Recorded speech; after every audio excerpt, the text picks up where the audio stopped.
Former President Joe Biden has a stark warning to Americans, that means us, as he accepts his Lifetime Achievement Award in Boston. In my over 50 years in elected public life, this is the worst I've seen it. Because truth be told, our very democracy is at stake in my view. Friends, I can't sugarcoat any of this. These are dark days. Here to react is outnumbered co-host and host of the Faulkner Focus, Harris Faulkner. Dark days. I'll tell you dark days. Let's just go back in the Wayback Machine a year, right? Economy was a mess. We had open borders. He could barely lead and barely speak. You know, during that, he talked about his 50-plus years in service, and it kind of was confounding, I thought, because a generation is 25 years. That means in 2 generations, he's not happy with where we arrived. Well, what did he do to help the situation? He got farther and farther to the left with his policies, and then he became almost irrelevant to his own party, which is why they replaced him with Kamala Harris on the ticket. She couldn't win either because those policies were still in place. So my big question for him is, why would he want to remind anybody what he put the nation through? We lived it. And I don't think he helps his party, but you know what? Let him keep talking. Let him remind that he broke our border. He broke our physical sovereignty in this country with those open border situations, and then let all those drugs flow in. I mean, we have people dying still because of what he did.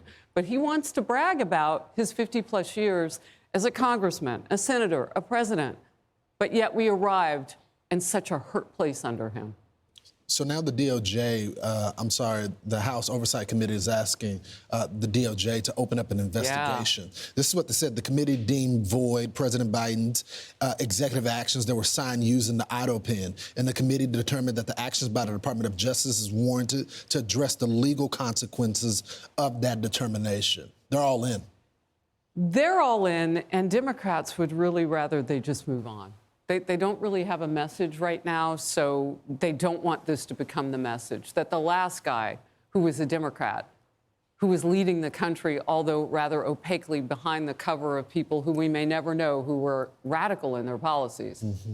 They don't want that to be the legacy. They can't replace it with anything, so they really want this to go away. They've gotten very quiet, but the whole country needs to know what we witnessed. We were told that we were wrong about what we were covering and what we saw, what we lived through. A precipitous decline that was so effective for him that it took him out of office. It made him not be able to do what he needed to do. But the people in America deserve the truth. We empower them to make great decisions, all of us as voters, with the truth empowering us. It is never too late to do something great. Right. Let's get the answers. How bad was it behind the scenes with Joe Biden? Who was running the country? And if you don't want to drop names, can you tell us what he did and didn't do?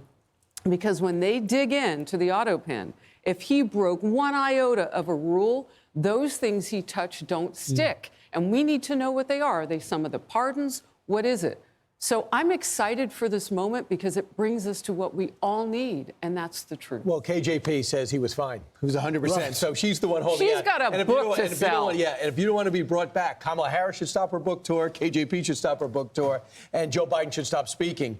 Meanwhile, there's a new book out. I'm sure you're going to be covering this on your show, Harris. It's called Retribution by Jonathan Karl. And here's an excerpt. It says, Donald Trump and the campaign changed America. He says, Pelosi, this is the moment that they decided that Biden's out, and Harris is in, and Pelosi goes all in for Harris. So Pelosi endorsed Harris, leaving Obama miffed. A source close to Obama told Karl that the former president wasn't actually angry at Pelosi, but the source close to the California congressman remembered it differently, believing that Obama sounded genuinely irritated, using the 4-letter word a senior Biden advisor told Karl. Obama didn't think the vice president could win, and he used an expletive to describe that. Keep in mind, Kamala Harris, to her credit, collected all the delegates. By the time Biden made the announcement and the endorsement, there was no maneuverability.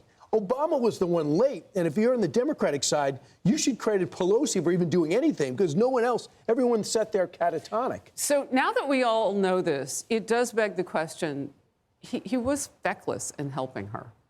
And I often wondered, was it on purpose?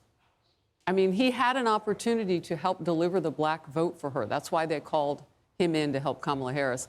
And practically arms akimbo. He was lecturing black men about how they didn't love her enough. That's why they wouldn't vote for her. Was some of that on purpose? Look, it's a valid question now that we know that maybe he feels left out.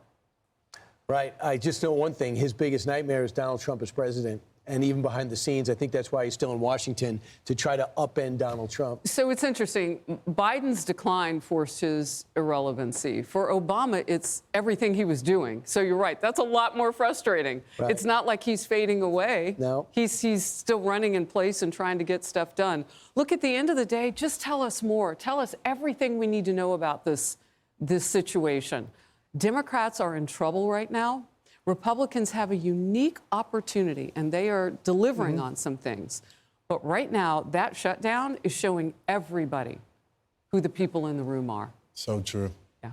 Thanks, Harris. You can watch more of Harris, Thank you for having me. of course, on the Faulkner Focus today at 11 a.m. Eastern Time. Also, of course, she hosts Outnumbered as well at noon. Right after. See you then. Can I say one thing? Sure. Thank you to all of you. You keep us safe so that we can dream big and do the things that we want to do. And we cannot be Americans without you Americans for us. So thank you. God bless you all. First Responders Day.